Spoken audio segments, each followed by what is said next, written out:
తలకు నూనె రాస్తున్నారా? అయితే ఈ వీడియో మీకోసమే.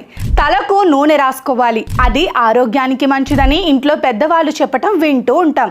బాల్యంలో తలకు నూనె రాసుకొని తిరిగిన చాలామంది ఇప్పుడు ఆ అలవాటును పక్కన పెట్టేశారు. ఇప్పుడు నూనె రాసుకోకుండా తిరగడమే ఫ్యాషన్గా మారిపోయింది. దీనివల్ల కుదుళ్ళు బలహీనంగా మారడం, జుట్టు రాలటం, చుండ్రు వంటి సమస్యలు వేధిస్తుంటాయి.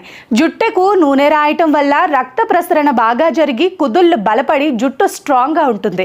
తల వెంట్రుకలు తెల్లగా మారటం, చుండ్రు వంటి సమస్యలకు చెక్ పెట్టేయచ్చు. నూనె రాయడం వల్ల జుట్టు మృదువుగా మారి మంచి మెరుపు సంతరించుకుంటుంది. జుట్టు పొడిబారటం, వెంట్రుకలు రాలడం తగ్గుతుంది. రోజూ కాకుండా వారానికి కనీసం 3 సార్లు జుట్టుకు నూనె రాయటం వల్ల జుట్టుకు బలం చేకూరుతుంది. కొబ్బరి, ఆలివ్, బాదం, ఉసిరి వంటి నూనెలు జుట్టు రాలటం, చుండ్రు చిట్లిపోవటం, నెరవడం వంటి సమస్యలను తగ్గిస్తాయి.